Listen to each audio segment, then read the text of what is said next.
Hey guys, welcome back to the When Shooting is Life podcast. Today we have a very special guest. This is Matt Pranka. Matt Pranka has about 26 years working in the military. He is a USPSA Grandmaster level shooter, and we're really excited to have him on here. He's got a ton of experience, both in the military as well as in the competitive shooting realm, and we're going to pick his brain and just really get a lot of his insights. Matt, just thank you so much for coming onto our podcast. Dude, it's my pleasure, man. Thank you for having me on. I'm glad to be here. Looking forward to this discussion, 100%. Awesome. Awesome. Koo, you got five fun questions to start off with. We like to keep things a little lighthearted, so we start off with the five silly questions. All right. So here's five random question. You don't have to go into too much details. You could just give out a short answer. Are you ready? I'm ready. All right. Who's your favorite rapper? My favorite rapper, DOC. Okay. I thought you were gonna say Eminem. Eminem's my favorite No, rapper.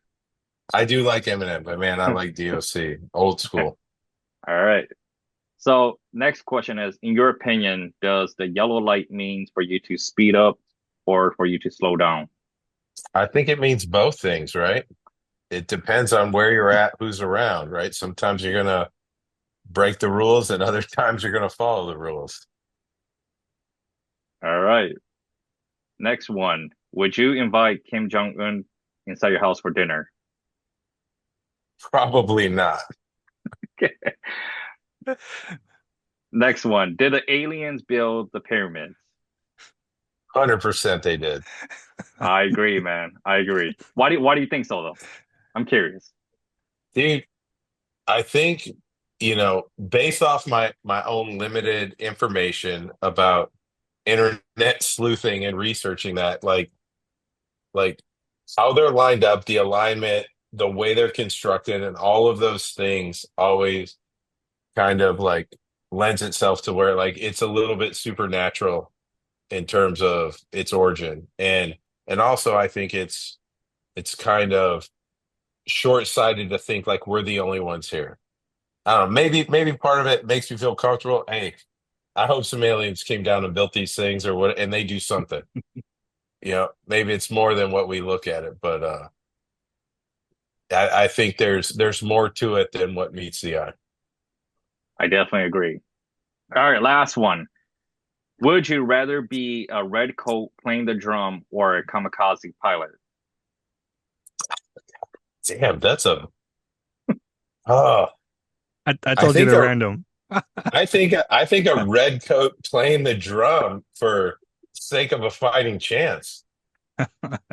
Damn. Like, I mean, I get it. Like, I want to go down in a blaze of glory, but I sort of want to win as well. Like a lot of kamikazes sent their planes right into water, I assume. Like,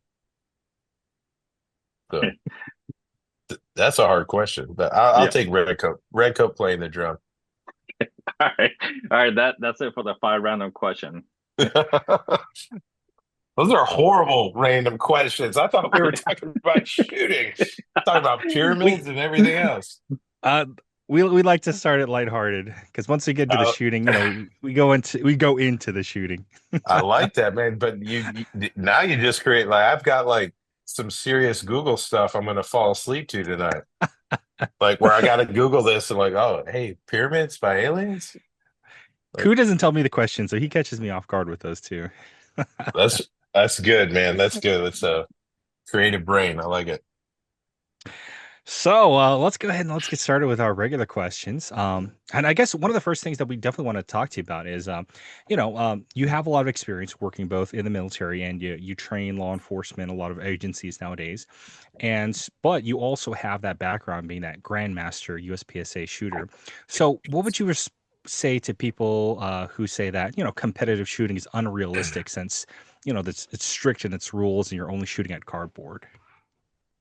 I think I think that is I mean, the initial response is like for guys like that, it's like shut the fuck up. You don't know what you're talking about. As somebody who came from, you know, kind of higher level jobs and in the military where I really relied on shooting and hard skill foundational stuff to as a mechanism to be survivable, right? And be lethal on the battlefield. Um, Competitive shooting, I think, like in practical shooting training, made me that way, you know? And it's kind of when I look at it, I kind of play the timeline back, you know, and I discovered kind of competitive shooting through Jerry Barnhart, you know, in the early 90s, but didn't really embrace it or understand it, right? Because it wasn't our lifestyle back then. The post GWAT, it became more prevalent in terms of like a performance-based training and understanding like the skills that were needed to actually stand and deliver this work, you know, whatever PTP you're using. And I'll tell you what, man, like practical shooting was a game changer in my development and my growth as a shooter. And in terms of developing foundational hard skills to the level where they're at, practical shooting, it's is at fault for that. So I can't see how somebody looks at it as a negative in terms of gun professionals that have to carry a gun for a living. So it's often said that, so law enforcement, government agencies, even some military units, they will contract competition shooters to teach them. Why is that? I think it's so if we, you know, if you want to get good at skydiving, where do you look? For skydivers, right? Or the Professional pro, yeah, the skydivers. pro skydivers, right? Yeah. Yeah, if you know how to skydive, but you want to be good at this, Hmm. you look at pros. If I want to get good at driving, where do I look? The race car driver. Race car drivers, right? Hmm. Those are the guys that understand how to do it and be in control at the fastest speeds, right? If I'm a jiu-jitsu guy, right? You're not elevating until you get into competition, right? Hmm. You're if your school is worth its salt, like you're not making brown belt or purple belt without competing and demonstrating your skill, right? And then same thing goes for black belt. So in all of these other worlds, you look to the competition guys, the guys that win at this thing you're trying to be good at. But for somehow, for years and years in the shooting world, those were the guys that did it wrong. Those are the guys that get you killed. It's like, no, those are literally the best guys at this in the world. But you can't put your own ego aside because the problem is when you take like tactical shooters and you put them against competition shooters, like when two guys walk off the range, one of them knows if what they're doing is right. And it's generally, you know, the practical guy that's like, yep, I realize my way of training is the right way. And the tactical guy leaves with like, I mean, just kind of like sour apples, like, hey, well, that's different. I shoot for a different reason. No, like gunfights are shooting problems, man. They're not where to stand problems. They're shooting problems, in my opinion. I guess that kind of leads into my second question with that is that, we what's really popular right now is, a lot of guys they see Call of Duty, they see Grand Thumb or Lucas Bodkin running around in kit, and so they want to do that. But then you actually push them to, go shoot a match, and they're all like, no. Well, why why would you say why is that? Why is it so hard to get guys who have more like a tactical or defensive mindset to actually go shoot a match? And what would you do to encourage them to go shoot those matches? I mean, I'm gonna attack this from a different way than I normally would. So encourage them to go shoot the matches is because it's an invaluable training tool, right? You're gonna go shoot a match outside of it being fun. You didn't have to set any of it up. You show up and shoot. Yeah, you pace targets, right? You do the admin stuff as the squad rolls around, but someone else is going to data aggregate all of the data that's collected on you for shooting on that day. And then you get a comparison model where you can compare that to a huge swath of shooters on that day at that time. And in terms of effectiveness or how valuable of a training tool that is, it's immeasurable, right? It's a good, like, on-demand performance, right? You didn't get to rehearse it. You got a little walkthrough. You got to see what the stages were, and then you had to go out and execute. Like, that is on-demand performance right there. It's not going to be any better than that on the worst day when you need that gun if you carry it for a living. Um, so I think in terms of how to get guys inspired or like fired up to go shoot matches is you show them like this is going to be an invaluable part of your training, right? People see a competition, right, like a club match, as the end all be all, and I don't see it that way. I see it. It's not a finish point. It's a training tool. It's another wicket. It's another thing that you do for training, and then if you want to, dedicate more resources to it and shoot some section matches, shoot some state level matches, shoot your area matches, and then go shoot national level matches, then your buy-in becomes more and more. But typically with that, guys training is also like they're putting more and more emphasis on the training. But the entry level, like the barrier to entry is like, dude, it's an invaluable training tool. You've got to go do it. So that's how I would inspire people to do it. Why do I think guys say that they don't go do it? Because as soon as you go shoot a match, then you'll know. You're going to know like how bad you really are. And this is for like all the red shirt instructors, all the guys that stand like, I teach shooting for a living. No problem. Go shoot a match. Right. The same way we use it as a training tool for development going forward, you're going to use it as a litmus test. Like, yeah, this is exactly how much of an expert at this stuff you are. And for most people, they're not willing to, I don't think, swallow that pill. I Yeah, think, yeah, I absolutely oh, agree with you. Go ahead, Koo. yeah, I was gonna say, I think it's also because they think that you have to use like competition gear, which is not true. They could compete with the gear that they carry or their tactical belt. And I think that's why they think that it's a game because, with the race holster, the race mag holster and everything. But that's not true. Like anyone could show up with a tactical belt or use their EDC gear and still compete. I agree with that, man. It's not about gear or equipment, right? Mm. And the gear or equipment outside of the gun, like the holster doesn't make a bit of difference. Right. You have plenty of guys that are like serious heat at matches that are shooting from AIWB with no problem. Right. Matches aren't won based off a draw. They're not won based off a reload. Right. Typically outside of classifiers, you're doing two things at once, right? You're moving and drawing or moving and reloading.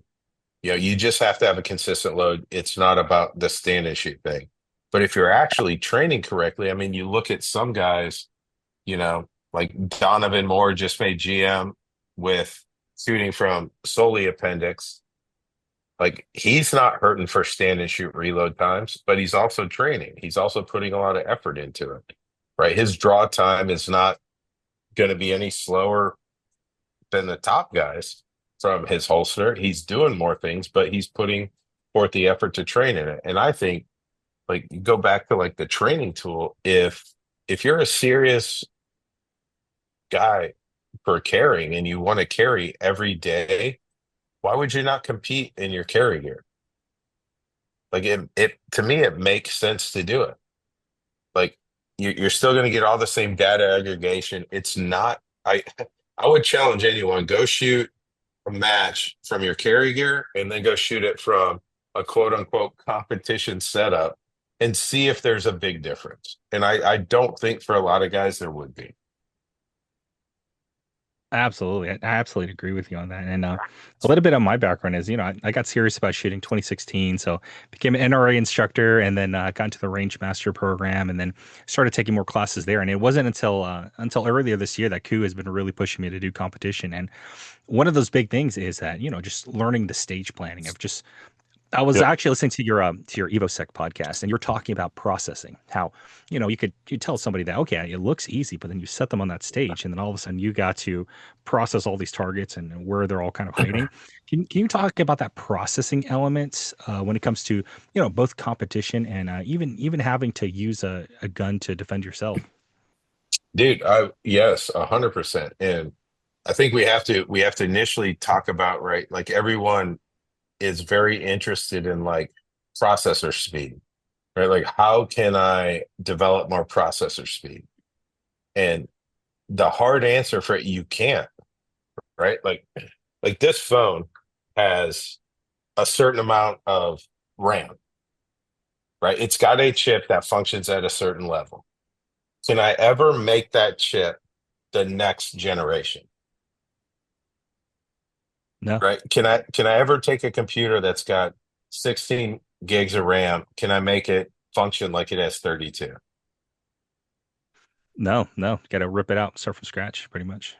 You can't, right? And until Mhm. we figure out how to do that with humans, you can't. You cannot change processing ability. What you can do is you can inoculate people to different environments, right? We can develop skills, we can develop basic skills that no longer require conscious thought to do, right? Like shooting. And we can overdevelop some other skills like movement and memorization, right? And I'm going to stand here, I'm going to stand here. We can get really good at programming ourselves into an execution phase of like a short little stage plan. And then in terms of like the processing speed is now put yourself in that situation 1,000 times and see how different you are on the 1,001st time versus the first time. That's why I think it's all inoculation, right? And in terms of like stage planning and the processing part of stages, the first mistake that I see like newer shooters make is they're watching what everyone else is planning. Where your plan has to be something that you know you can execute. Like I would say, like I have the most boring stage plans, and I look at, I'm like, all right, I look at a stage. The first thing I do is I count all the targets, make sure I can find them all, and then what can I see from only one position versus what can I see from multiple positions, and then I figure out an efficient way to move around the shooting area. And most of the times you're like, all right, I'm starting back here. I'm going to run over to the right. I'm going to shoot some stuff on the right. I'm going to run over to the left. I'm going to shoot some stuff on the left. Then I'm going to run forward. And I'm going to shoot some things from the forward position or vice versa, right? Generally 3 or 4 positions. And then I come up with a very easy plan. And then the programming part is when I walk through is I look at visually what parts of the target I'm grabbing from those positions. When this one becomes available, I'm going to start shooting this, right? And then I deal in sets of numbers, right? Where it's like, yeah, I'm moving to this position, I'm going to shoot 10. Move over to this position, I'm going to shoot 8. I'm going to reload, and then I'm going to come up and I'm going to shoot 12 from the final position, right? And then that's like my most basic idea of how I program a stage. And then I try to, regardless of what I see, not let anything enter my head in terms of execution. Because I think one of the biggest mistakes guys make is they make a last minute stage plan change. When in reality, outside of like very inefficient movement or you're adding extra spots where you don't need it, it's all about execution, right? You look at a state, it's still the same 120, 130 points. Doesn't matter where we stand, we're still getting the same amount of points. In terms of hit factor, we're scoring points per second. So look at the efficiencies, look at the your likelihood of executing something that you know you can do that's easy for you to remember, and then just go execute it at a very high level. That's where I think the processing piece comes in. It's not so much like, is there drills I can do that help me on processing? Yeah, the drills are shoot more matches. Make your training, right, look like matches, right, with smaller stages that you just keep adding to and you memorize, strings of fire, and you constantly are changing each iteration in terms of where you stand, where you shoot, what you engage from where. And this you're programming that ability into yourself through your own training. There was actually something really, really good that you said during that EvoSec podcast, where you said that essentially you're living in a fantasy world if you think that you can deliver on the street, but you can't do it at a local match. And I found that to be really insightful, especially coming from my background where, you know, I thought I was hot stuff. I could do like sub 2 second concealed build drills, and then you put me in an environment where it's like, okay, there's the targets, go run and shoot them, and then all of a sudden everything falls apart. I'm completely forgetting where things are, and yeah, being able to process things, that's new to me. I'm still learning that. I'm still learning the game, and it's definitely really changed how I've approached shooting. Like I was telling Ku and pretty much a lot of our other guests that a lot of the stuff that I've learned in the past, I've just kind of had to like throw it in the trash and pretty much start over in my shooting career. I know, and that's such a hard thing to do, right? Where I I've done it. I think everybody that's kind of evolved into, the practical or performance-based shooting world has experienced at one point or the other where you have to now abandon all of these preconceived ideas or these thoughts that you've already had because for whatever reason, like now you've proved them or someone else is like, this is not the right way. And that's the hardest thing for guys to do in their own training, right? We all build like castles around our own way of thinking. And the bigger that castle is built and the thicker the walls are built, the harder it is to pull them down when it's time to evolve and time to change. I think for myself, like my training nowadays, the vast majority of my training is me trying to prove to myself what I believe is not right. Is trying to break it, to figure out a better way to teach it, a better way to innovate on the training side, and a better way for me to develop as a shooter. Um, and then if you were to tell me something or a concept or an idea that was counter to what I think, like I'd listen to it. I guarantee you I would go test it and try it. If I test it and try it and prove it to myself that it's better, I immediately will abandon everything that I think about that and change immediately because I'm very much into the performance side of it. Yeah, I That's awesome. definitely agree with that because one thing that I realized is that it's very hard to learn how to be a student. And it's very hard to to admit to yourself that, okay, what I've been doing for like these past few years are wrong. And I think if you can learn how to become a student again, I think that's when you will start improving. I agree with that. So would you say though that being a student is because a lot of instructors will say like, I'm forever a student. Mm, And my question is always, okay, cool. Why hasn't your curriculum changed in a decade? yeah. If you're always a student, right, and you're forever Mm. learning, why is it not changing?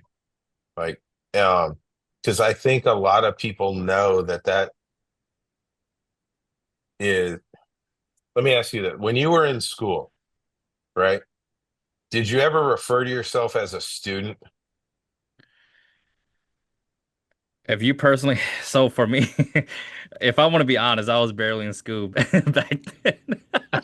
No, no. But But but hey, man, we all play with guns at this point. I know I'm not talking to two uh, you know, honor society graduates, as you're not talking to one either, but like I get it.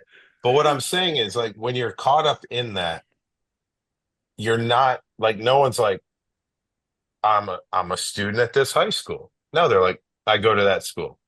You yeah. know what I mean? The Yeah, yeah, only yeah, okay. people that refer to themselves as a student are typically people who aren't students Mm, because it's like a wordsmith word vomit thing.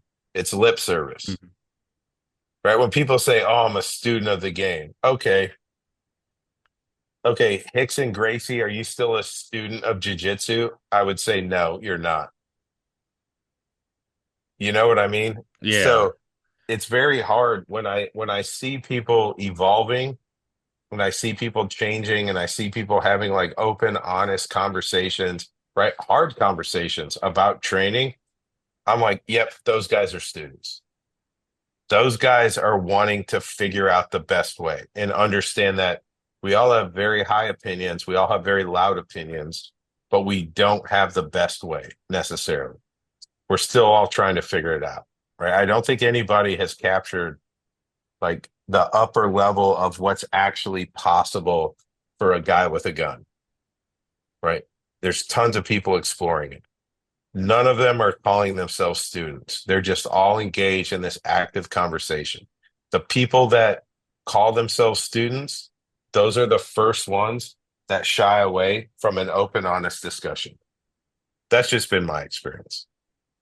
Yeah, and I think a huge part of that is, just having the humility to say that, I was wrong about that, and there's a better way to do things. And one of those things is, so I took Billy Barton's class a couple weeks ago, and so he was teaching the trigger control at speed, where you're just slamming that trigger, and that was so counterintuitive to me because doing all the basic pistol training is, you go to that wall and then you slowly press without disturbing the sights, and that's how I've always been taught to shoot. But then, defensive gunfights don't look like that. Competition doesn't look like that. So why are we teaching that? And so, it's made me really evaluate, why am I teaching that? And I need to go back and pretty much redo all of my curriculum from what I teach going on forward. I think that's a huge thing that everyone that has ever carried a gun for a living has figured out. Like my training doesn't mimic the application, right? Especially in the law enforcement world, right? Training, no one's qual mimics an engagement. So for most officers, the first time that they're shooting at that pace is in the situation when they need to be able to deliver energy to the target at that pace. And they can't do it because they've never been inoculated to those situations before. And I'll tell you, for a lot of guys, like the classic instructor world, like I learned this like in the 90s. Hey, gonna touch a trigger, pull to a wall, surprise break, resettle, follow, sights will settle, follow through, prepare for a second shot, blah, blah, blah. The classic marksmanship thing. And then as fast as we're done with that block in this like shooting package, I'm standing at 10 yards shooting 5 rounds as fast as I can. It's like, well, wait a minute. I can't do the thing you said to do to build the foundation. Now I can't do that when we add a house on top of it. And I learned that early on to where like started really conceptualizing and referencing like foundational skills and what those meant, and what it took to develop them. And I think a lot of people see that, and it does inspire or cause the same thing. You were like, dude, I got to change the way I teach because are you ethically doing the right thing? Teaching people now a methodology that we all know doesn't work. That's actually a really good point. Um, I guess kind of my follow-up question to that is, so with your military background, so you teach a lot of government agencies, law enforcement, and people like that. And so one of the things that you've mentioned before is that you like to teach shooting with an absence of tactics and kind of separating those two. And for a lot of the guys who they want to learn the tactical stuff, like me included, I've taken like CQB classes, and my takeaway from CQB class is that I cannot learn this in 2 days, and this is way more complicated than I thought it was. But why is your mindset that you kind of separate shooting versus tactics? It'd be the same way as like developing strength for a sport that you need, like do football players go to the gym and work out in their pads? It'd be like, well, why don't they? They play the game in their pads. And I think the shooting side of training happens in absence of tactics. But when you're training tactics, you can never train tactics in absence of marksmanship. That has to be the underpinning theme. And a lot of people don't look at it that way. They look at like the range is a tactical place. No, the range is the place where we make mistakes, where we push, where we learn how to control ourselves at speed, where we get uncomfortable, right? It's the gym, right? The range is the gym, dry fire is your diet, right? And that's how you develop the foundational skills that you need. And those are all done in absence of the tactics, right? And I'll argue this with anybody that I think when we start talking about tactics, right, we're talking about fights with guns at close distances, right? Gunfights are shooting problems. It's not a where you stand problem Mm. because it doesn't matter where I stand if I can't deliver energy effectively to the target faster than he can give it back to me, right? It is the highest level of competition in my mind, right? You're competing for prizes that you want, right? Your life, and you're competing with another person, like pitting yourself against them. That stress, like all of that stuff is way more profound than like a match stress or anything like that. So I think the skills, the foundational skills and everything need to be more, developed to be ready for that. And I think you said something there that I absolutely agree with. I've been accused by other instructors of gaming, of trying to go way too fast with drills, and they say that you're gaming it, but this is something that Ku and I talk about, that everything is a game. The prizes are just different. It could be first place, could be a medal, could be cash prize, it could be your life. I think I think anyone that has a tactical job, any type of SWAT team or whatever, dude, we are 100% gamers, right? It's we're gonna set ourselves up for success and come to your house at our choosing, at a time of our choosing. It's not going to be 4 in the afternoon, right? It's going to be when we want to. We're in a set condition, like we're gaming the hell out of it. That is the ultimate game, right? I think anybody that looks at it differently, like I haven't ever heard a good explanation as to why gamers are bad. Like gaming something is bad. I asked for one too. They couldn't come up with it. We game everything, dude. Yes. You game your taxes. You're gaming your day, right? Oh, I can do this, not so much, and then I'll have time for that. Like it's all a game. It's all a big game, and we're all trying to win. Oh, absolutely, absolutely. Yeah, yeah. You got to weigh out the pros and cons, and that's true of a video game shooting match, on a life or death situation. Yeah. Um, so kind of going off of that, I kind of want to get into some tactical myths, because Q and I, we've got different friends, and they come from more of that tactical background, right? And so we want to bust some Yeah. of those tactical myths. One of the ones that we see all the time, in every single YouTube, Facebook comment section is, if you're doing a reload and you take your eyes off the target, will that get you killed? No. Why would it? Oh, because every YouTube expert says so. Yeah. So if you're in an engagement and the gun goes dry, nothing good is happening in that engagement until that gun is reloaded, right? So get that thing reloaded as quickly as possible, right?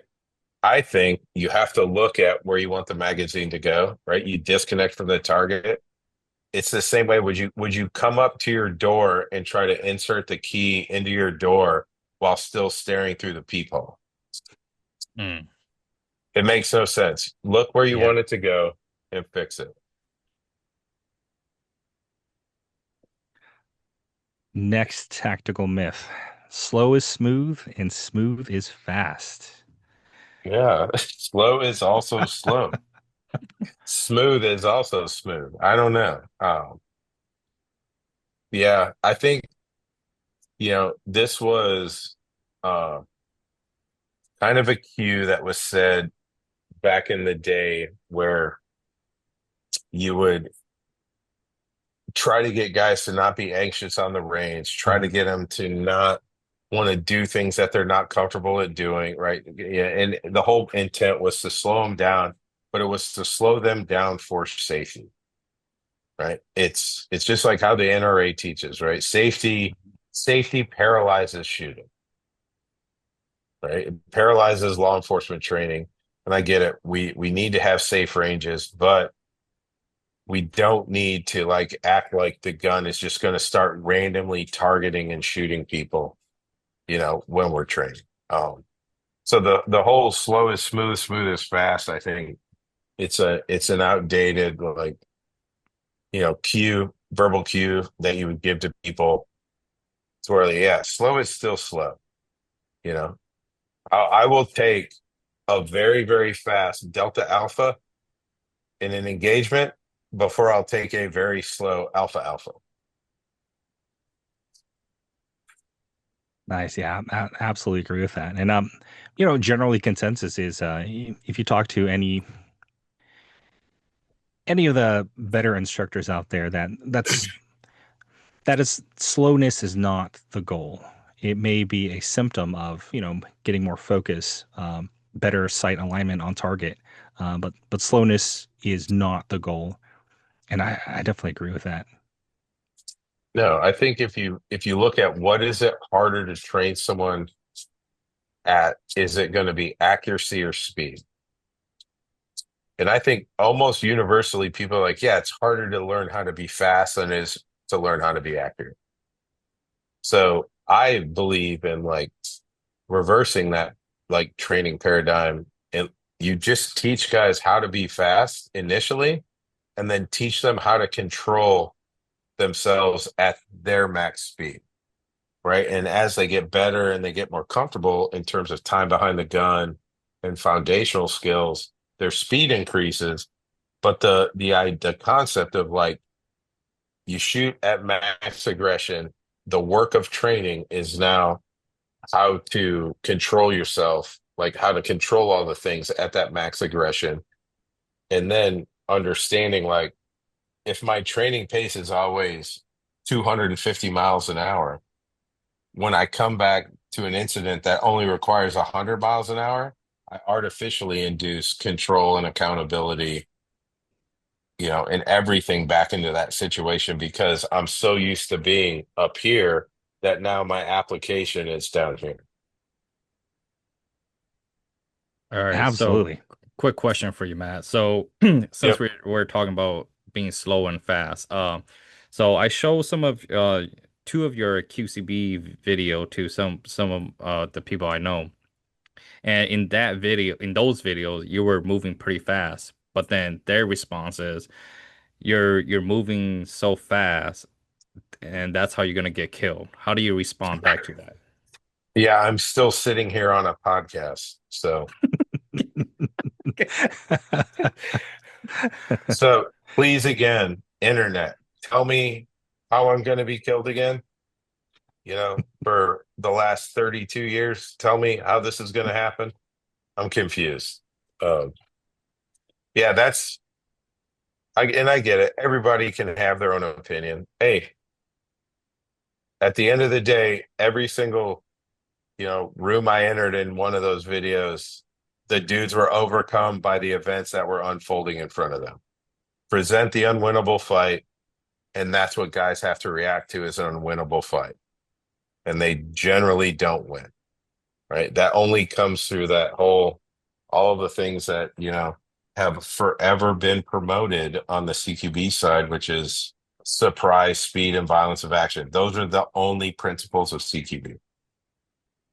So they're like, yep, I will get killed in the streets eventually, I'm sure, but it's probably not going to be because of CQB. This might be a bad comparison, but it's kind of like imagine if you play Call of Duty, right? You want to be fast and like go into that room just fast and as fast as you can. You don't want to like just slowly walk in there and turn around or like, turn your camera around and everything. That's how you're gonna get killed in Call of Duty. So is it like that? So I think it's, the best analogy is like, if I'm at your house, right? We're Mhm. sitting in the same room, we get in an argument. And it's like, hey, we signed the social contract, we're going outside, we're gonna have a fist fight, right? Do you want me to fight at full speed or do you want me to fight at half speed?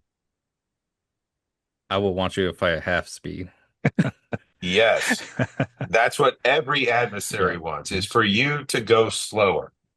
So why, when we know that, right? Like there's no situation anywhere where like, yeah, if I just fight at half speed, I'm going to win this. If I play at half speed, I'm going to win this. If I Mm. drive at half the speed of everyone else, I'll be consistent and I'll win this. Right? There's no competition that ever works out where going half speed or slowing down makes sense. And what people don't understand, and the people who don't understand this are the primary ones trying to sell it because you've never done it for real, is Mm. that there is no half speed in that activity. Like it's all at full speed. It's all like, how fast do you go? You go as absolutely fast as the conditions allow you to go. Right. And then the conditions also get to change almost immediately. And that's where a lot of people don't understand that. Like they don't understand all of the variables that are present in that CQB environment. And because there's so many variables, we never talk about them in training. We talk about technical perfection and execution of the TTP that you want to use because you can't plan for every single variable. And when you do, what ends up getting lost, like first and foremost is marksmanship. The second is actual understanding of what's happening in terms of the TTP. Because guys are so overcome, like a dude 3 rooms back at some little tiny angle shooting through a 2-inch spot in the door with Sims at you. And it's like, okay, yeah, that's a huge fight. Or that's a bad day. People die on that day. Right? It's also show me the day that that happened for real. And no one Mm. can. You're not showing me that guy, right? That guy doesn't exist. So now you're talking about theoretical bullshit because you don't have experience in the real thing, that we have to talk about theoretical threats, right? There's three, in my opinion, there's three types of threats in like that tactical training environment, right? There is, you know, realistic threats. That is the most dangerous course of action that the enemy could take. That's the realistic threat, right? Then there's perceived threats. It's what we perceive could happen to make this bad for us, right? Those are all perceptions, typically not grounded in reality. Then there's theoretical threats, right? In theory, this could happen. Well, yeah, in theory, a satellite could break up and hit the target house we're hitting. So why don't we train and practice how to get away from that? Yeah, because that's fucking stupid. And that's the same level of stupid as the role player that's 3 rooms deep shooting paintballs through a 1-inch crack in a door, right? Yes, that's a bad day. But there's also no way to really be technically perfect to fight against that. No, that's a great analogy. Yeah, I like that. Speaking of that, you don't play Call of Duty, do you? Because I know last time we interviewed Joel Uh, Park, and he had to drop off to go play Ready or Not with Lucas Botkin and some other guys. no, I don't. I've played with my sons before, but Mhm. man, I am not the video game era guy. I can't work the damn controller like the right way. It's a little more fun to do the real thing. Yeah. All right, so I've got another one for you. So this is kind of a personal one, right? So I mentioned before that it was a shotgun drill that I was practicing. So I was practicing for a shotgun class, and so I was running a Rangemaster casino drill, which is like load one, shoot one, load two, shoot two, load three. Oh no, I'm sorry, that's the Rolling Thunder. It was You fire one shot on one, two shots in two, three shots in three, and then you have to load five or six, and then three shots in three, and then four shots in four. And so I was practicing it over and over again. I was getting pretty good at it. And so I had a couple instructors who are getting pretty upset at me. They're like, "Oh, why are you gaming that drill? You're building bad habits by gaming that drill." So I wanted to ask you, is this is for me too, should I be doing that? If there's a drill where I feel like there's particular skills in this that I want to learn that I feel are beneficial to me, should I practice that drill or should I try to vary it as much as possible? I think in guys that are interested in like leveling up on drills, like Hmm. a specific drill, whatever. I like this exercise. I want to shoot this one and be better at this. So you shoot it to check, right? If you're dry firing, make sure you're dry firing supporting your live, and like, you're going to get one or two checks on where you're at cold on that.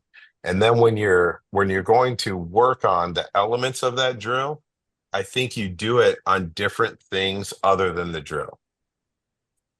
So if I want my Blake's drill, right? Blake's drill is a standard USPSA exercise, three targets, yard apart, 21 feet, draw, fire two rounds on each target in a goal time of 6 seconds or 2 seconds. 2 seconds for that. Blake's drill. In my opinion, it's one of the hardest drills. So I dry fire Blake's. I dry fire the draw. I dry fire transitions, precise transitions at speed. And then I string them all together and I dry fire that one, making sure my grip is good to basically shoot this very aggressive 6 round pace. Vision, am I grabbing the right parts of the target? Am I doing it quickly? I do that all dry, check it live. But now when I want to work on that drill, I change conditions of the drill to make it harder for me to train those elements. Maybe the targets get wider. So now I have to push the gun harder, stop it more precise because it's coming at the target with more force. Maybe I increase the distance, partial the targets, give myself smaller aiming references, smaller scorable zones. But I change all of those conditions where I'm not just using the drill to practice the drill. Mm. That's actually a really solid point. Yeah, yeah. I'm definitely gonna have to change, how I train things, and that's one of the really cool parts about being able to talk with you and a lot of the really great shooters we've had on this podcast is, I definitely want to, be told if I'm doing something wrong and if there's a better way of doing things. I really appreciate that. My pleasure. And I guess my last one I want to ask you. Well, I have two more I'm going to ask you, and then Ku's going to ask you about some USPSA stuff. Um, you were so I was talking earlier about essentially slapping that trigger, right? And one of the comments that you had made is that um, you really don't put too much importance in like the trigger pull, or kind of explain it in your words. Yeah. So I think in terms of foundational skill, like so much emphasis was put for years and years on how to press the trigger, right? Because it was very outcome focused. Like you got to press it this way, you do this, you do that, and all these critiques, all of this like bad information to get an outcome. But as soon as you put them on an exercise or drill that mimicked an engagement, they could no longer press the trigger that way. So I went back to like, what do we like very basic ideas? What do we need to do first and foremost, right? And I will tell you, like, I've heard, I remember sitting thinking about this, and I've heard Rob Latham say it to me a dozen times, right? Like the bare bones basic concept of shooting. Hey, you got to pull the trigger as fast as you can without moving the sights, right? Or some variation of that, right? All right, that's the first thing we need to do. So is if I have to pull the trigger as fast as I can without moving the sights, do I need to have a discussion about trigger press or how to hold the gun steady while I'm pulling the trigger at speed? And for me, it was grip, right? I have to go back to the grip side, right? And I have to really look at like, this is the primary foundational skill that if I can overdevelop this, I don't have to have a lot of the conversations that people are having. Yeah, I know that you put a huge emphasis on grip and vision, and can you kind of elaborate on what why is grip and vision so core to that shooting skill? I mean, I think grip is, it's the way that we're going to stabilize the platform, right? And keep it behaving a consistent, predictable way. And then on the vision side, I think that's one of the things that guys didn't understand for years. So they gave them one way that was very simpleton and form, like, hey, you're just going to look at this front sight, look at the aiming reference. And I've trained with guys where entire classes they show up and they're like, are you shooting dot focus or target focus? They're like, oh, we've dot focus. It's like you don't even know what you don't know yet. So the vision side, what I think most people need to realize, and Ben Stugger says it the best, right? For better or worse, the bullets go where we look. If you can learn how to be visually disciplined and be in visual control, right? Those are the two principal elements of shooting that people don't understand. And the faster we can get, the hardest thing that I ever had to do in my shooting journey was switch from front sight focus to target focus as an iron sight shooter. Like it almost made me want to quit. Like, this is dumb. I can't make this happen. And a lot of it was like self-internalization, like realizing it was I wasn't comfortable with the low level of information I needed to make the shot. I always wanted more. And that's what kind of drove the lack of visual discipline in terms of using way too much confirmation in terms of sights at the wrong time. Awesome. And actually, one of the things I want to mention for the audience is that if you guys don't know this, so Matt and Ben Stager, so you guys put out a ton of classes for free on YouTube, and they are absolutely phenomenal. And I really want to say thank you for that because I've been watching those, and that's radically changed the way that I've approached my training, and especially the way that I've been teaching newer people how to shoot.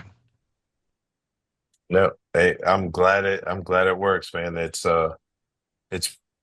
was an idea I think me and Ben talked about, like, hey, we're gonna film the whole class and put it on the internet for free.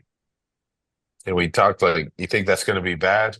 It's like, nope, put it out there for free. And I'll tell you what, that's probably one of the best like class filling strategies that I've heard that's affected me. Like, you put the information out because the work still falls back on the shooter. You still have Mhm. to go do the work. Want guys to train, want to exhaust the information that's out there and available, and then build on that because we're going to keep building on it. The class that I taught last year was different than the series of classes I'm teaching this year. It's going to be different next year, right? Because we're all evolving at this and trying to train and get better. So having guys watch the class dump, yeah, I want you to train, I want you to exhaust all that information, get as good as you can. And if you feel like you want to come hear it live and in person, then sign up for a class or don't, because we'll probably end up filming it anyway and just put it on the internet. The work relies on the individual. You've got to start training, start taking it serious and get after it. Yeah, absolutely. Even watching those classes online, it makes me want to come take it in person even more. And so I really do appreciate you guys putting those out there. Oh, it's great. I'm glad it's working. So last question for me is, so in your EvoSec podcast, you talked about how you were doing some training with the CERT laser pistol. And for those of you who don't know, it's a training tool where you fire it and then it emits a little laser. But you said that it didn't really help you, and I wanted you to kind of elaborate on that because that was actually a tool that I was using for a while, and I was kind of finding similar things too, where I was focusing too much on that dot rather than what the rest of the gun was doing. Yeah, and that's what I noticed. First and foremost, like the visual irritation where when I first had a CERT pistol, right, I was an iron sight shooter, the pistol had iron sights on it, hard front sight focus. But as soon as I press that trigger and I throw a green laser onto the wall or red laser, um, I want to stare at that laser. So I found myself like artificially training and going target site, target site, target site very, very quickly. So that was a negative. The other thing I noticed with filming some of my dry fire training was that I could press the trigger, and when I slowed it down, rather than it arriving on my point of aim, it was like on and struck, like was a streak to it. So I realized like I'm not stopping the gun the way that I should. And then all of that's confirmed over, a couple months of training with this thing. Um, and then checking it live fire, it was like when I started to become really aware of how I was training, I was like, yeah, I'm making all the same mistakes I'm seeing. Like, and I abandoned it like wholeheartedly. Like went back to just dry firing with my own guns and, making that logistically as easy and feasible as I could. Have you used the Mantis tool? And so for those of you who don't know what that is, it's a little attachment that attaches to your gun. It's essentially a gyroscope, and it'll measure your draw, it'll measure how much the gun is moving and shaking. Have you used that, and is that something you recommend? Um, I haven't played around with it a lot. I've used it um, in the past, and for a lot of people, again, I think it goes back to you want all of this information about your training or whatever, but like objectively, you're not even assessing what what you're perceiving when you're training, right? You're outcome focused, and for some people, it works. Mantis for me, like hooking anything on the gun, it's just another thing I have to set up in terms of have a guy with a relatively busy life. I spend a lot of time traveling. I have a wife. I have 7 kids. Like I'm pretty busy. So the last thing I want to do is have some sort of special uh setup. Like for me, it's kind of the reason I got into like the one gun concept, one gun for competition, EDC, duty, everything.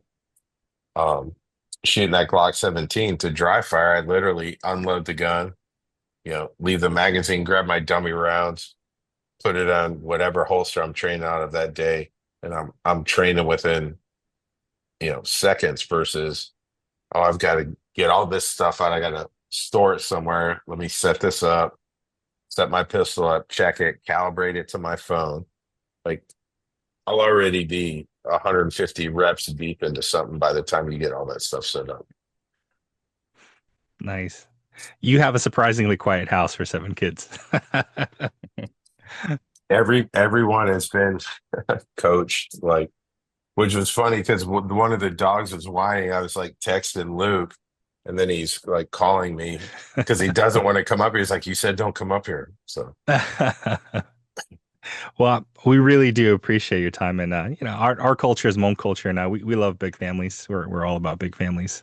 nice. I wouldn't have it any other way. It's wonderful. All right, Koo, you're up. What All questions you got, right. Koo? All right, let's get into some USPSA stuff. So, first question that I have for you is, how long did it take you to become a GM, and what do you think it takes to become a GM? For me, it when I found USPSA, I went and shot a match in limited. Didn't really understand any divisions or whatever, and that was kind of like my intro. Got destroyed on that first match, and um, really got interested. So from that time to switching over, and I could only shoot one match a month based off my schedule, my work schedule, and like club locations and stuff. So I could shoot one match a month, and I made GM in 8 matches or 8 months. Wow, that's So incredible. start to finish was, but I will say, like, I had been training like in a practical way for years and years prior to that, and then understanding the USPSA, getting to train with, Rob Latham, Ben, JJ, Ricard, like all those guys, really kind of okay. I see this as a game and how this game feeds in. to this thing that we have to do. And I didn't see any negative in it. And that's why I kind of jumped in on it. And I kind of arbitrarily set a goal. Like I had read somewhere that Ben was like, oh, he initially classified as a GM. I was like, dude, if that guy can do it, why can't I do it? And then when I didn't do it, it was like a huge thing. And it was my first four classifiers were like all above 95 and then a 22% on diamond cutter. I remember it like it was yesterday. It's just embarrassing. It's the difference between like, hey, if that, it's last target, I just push the gun down and Alpha Mike no shoot. That's the difference between like a 97 and a 22. It's like one little shot. But I think so for me, 8 months, I think what does it take for guys to do it? Commitment, concerted practice. It's not time in the sport. Like a lot of guys, you see a lot of guys that are 20, 30 years still hanging out in B class. Once you get committed to it, you understand how to train. It's, some inoculation to match pressure, shoot some more matches. It's very easy for guys to start leveling up, and get to A class. And in my opinion, like A class, M class, and GM is all the same skill level. In terms of everyone can kind of do the same things. It's just how consistent can you do them like on demand? And that's where I think the big variation is. Yeah, and for our audience, GM Grandmaster level shooters, that is absolutely nothing to sneeze at. In 8 months, that is incredible. Yeah, and guys will shoot for years and years, and they might break B or class or A class. So for myself, I'm probably like I don't even think I'm classified yet. I'm probably like a high C, low B, if anything. And Ku, you've been shooting for a couple years, and are you A class yet, or you're almost A class? Nope.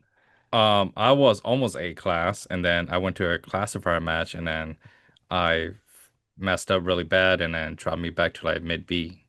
So, Oh, yeah, that's I don't know. I suck at classifier. I tell everybody that yeah, I don't know. I just suck at classifiers. I can't do it. I don't know why. I think we were talking about this earlier. A Yeah. lot of people look at that classifier like it's its own match. It's like Mhm. a match within a match. I think you look at the classifier like you go shoot that stage like this is 60 available match points. I want all 60 of these points. I stand here, I shoot, there's no planning. All right, this is the biggest just demonstration of skill. Like stand there, deliver it, and take the points. All right. So as a instructor, um, a family man, and while training other people, what is your training routine? How do you stay proficient with your skills when you're so busy? Um, you work like a maniac. I'll tell you, it's I would say on an ideal week, I'll get 5 to 6 dry fire sessions in a week. Right. That would be everything's clicking. There'll be at least one 10 to 15-minute session. Times I ramp up more where I'm getting 2 or 3 10-minute sessions within a day. Um, so that would be like how I handle dry fire and live fire. It can vary between if I'm teaching, I can shoot for 20 straight days, concerted training days myself.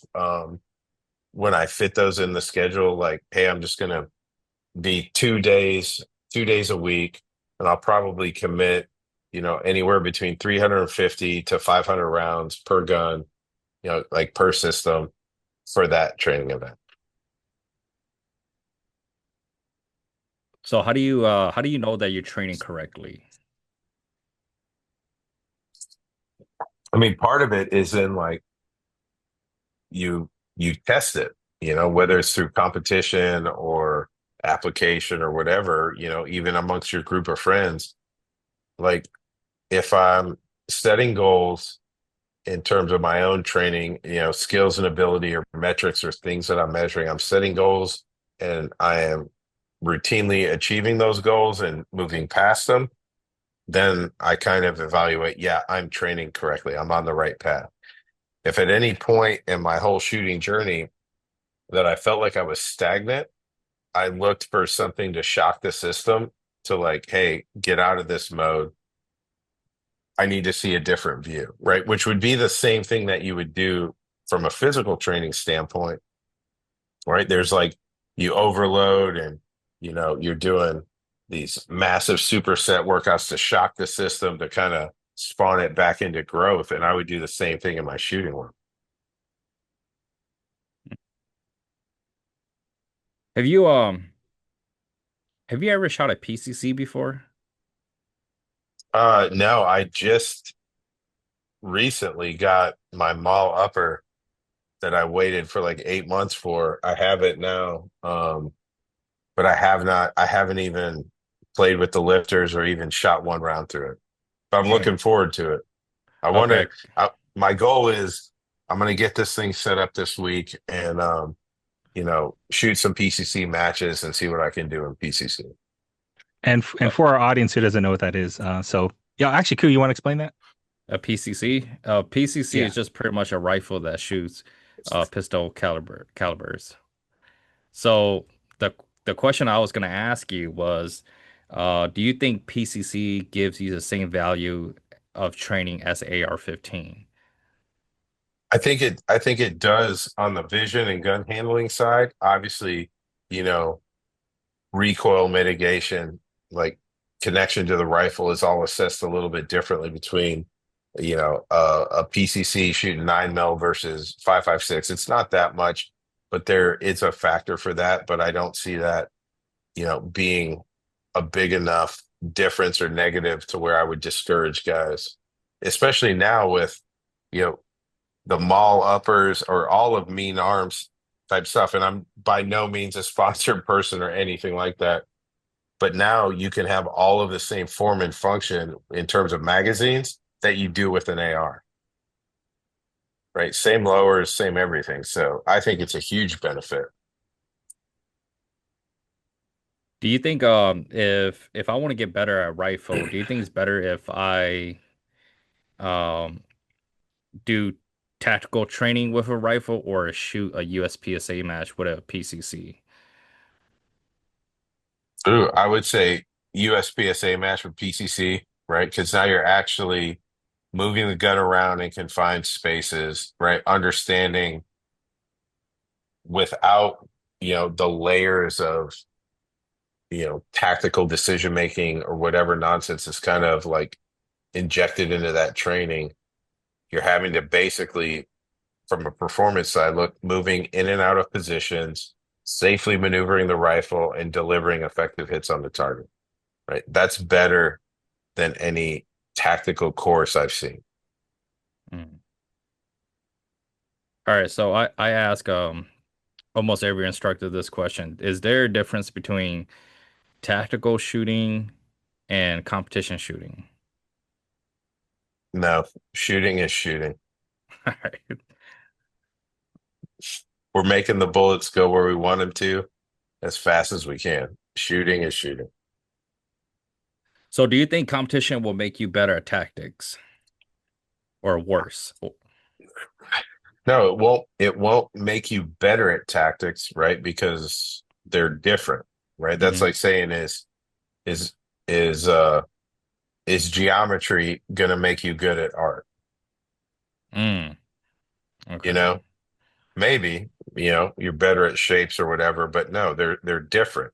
So what I will say is that the more you overdevelop your shooting skill, the easier it is for you to conceptualize tactics. Dang, that's a really good answer. I like that.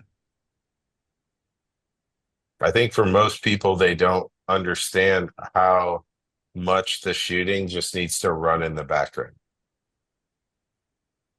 Like with virtually zero thought.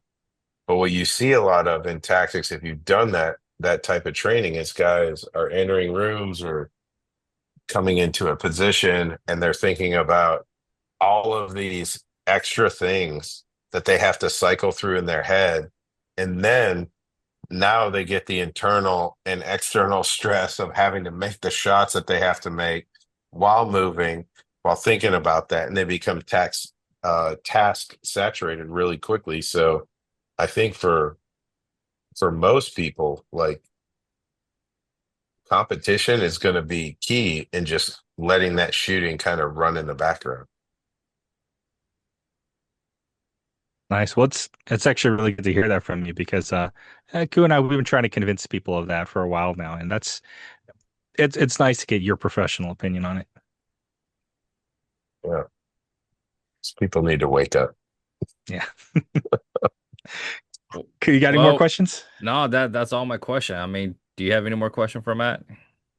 Who are some instructors that you recommend people train with? We've definitely got you. We've got Ben Steger, who you partner with a lot. Who's some other guys that you really like I or mean, I gals? think looking at the PSTG guys, Ben, Hmm. Joel, and Juanzik, you can get an opportunity to train with Mike Pannone, Kyle DeFore. I think they basically have East and West Coast all locked down.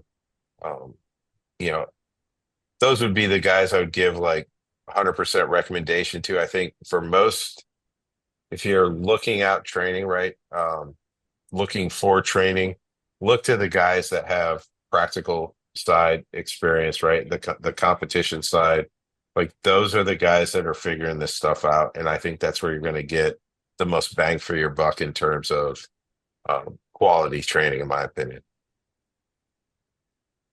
Awesome. Awesome. Yeah. And for the audience, I would say the absolute best bang for your buck is check out Matt and Ben and all the training videos you guys put on YouTube because those are absolutely free.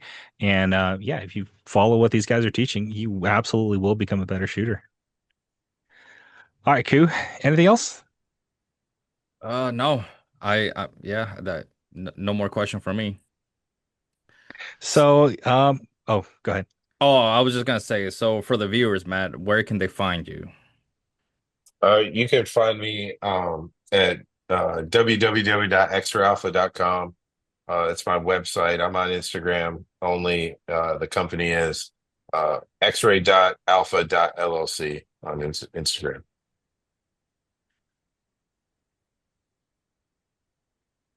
All right. Well, that's all the question we have. Thanks for joining us tonight, man. Appreciate it. Dude, my pleasure, man. It's good talking to you guys. Thanks for having me on. Yeah, All thanks right. so much, Matt. Appreciate it. I'm gonna stop recording right now.